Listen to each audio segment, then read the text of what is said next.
dreams of the Democratic Party, comprehensive health care, and a lot of people wish the president had aimed higher, and so forth. I think we could probably all agree that it would be unanimous along the whole Democratic spectrum. We wish Democrats had done a better job of in the communication wars.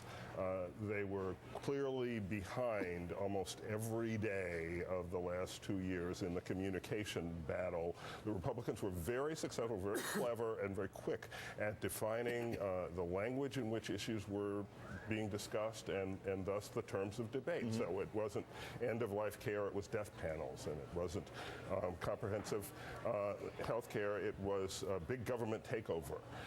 They're good at that. Can I just say a word about that media battle? Complexity is an extremely easy thing to attack. Death panel is a very simple phrase. The counter to it, fully explained, takes a few paragraphs. Yeah. You will lose that argument in American politics. No, it's possible. I mean, we suggested it while it was going on that perhaps the term, someone should have anticipated that and anticipated it with some term like life panel. I mean, literally just go into marketing and message, cut that bill up and go, okay, this is how we sell it.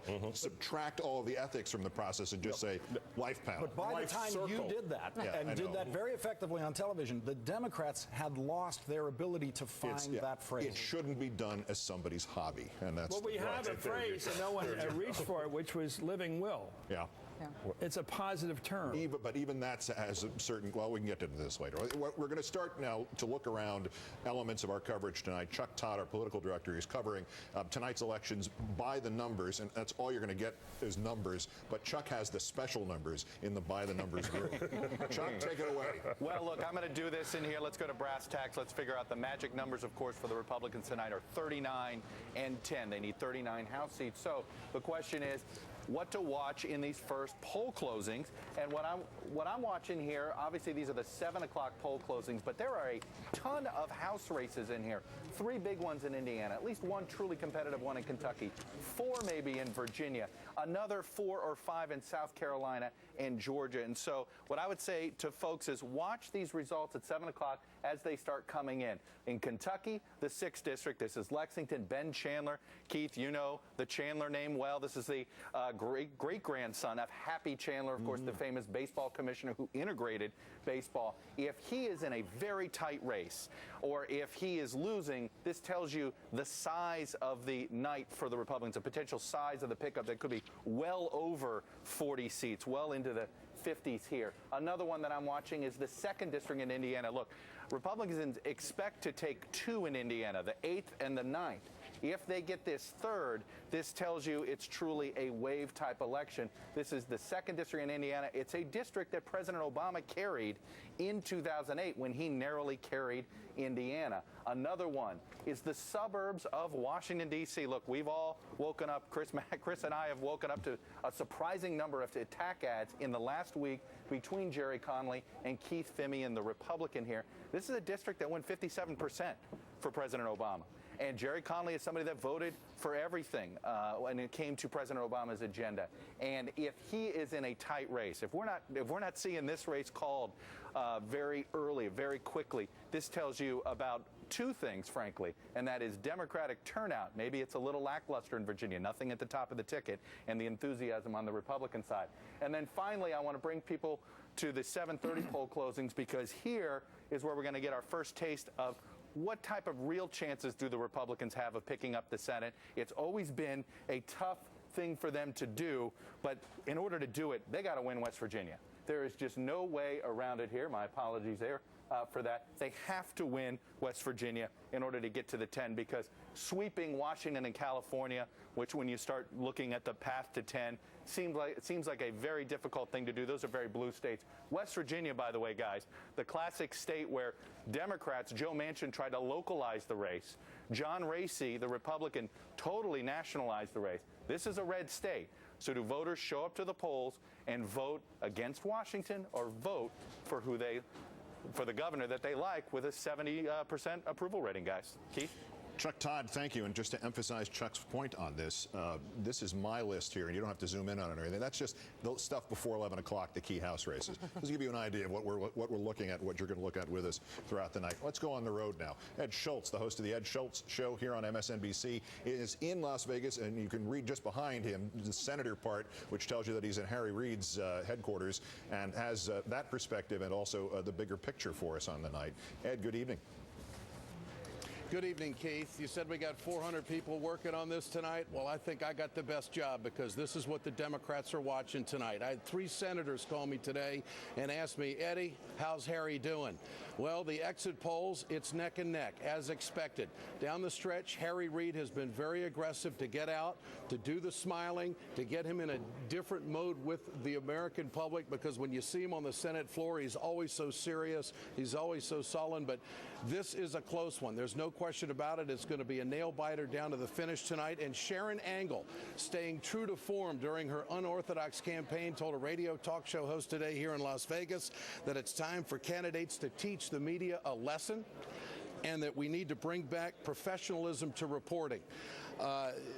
The reporters here in Nevada have been reduced to airport journalism. She took a shot at that, too, said that this is no place to do any reporting in an airport.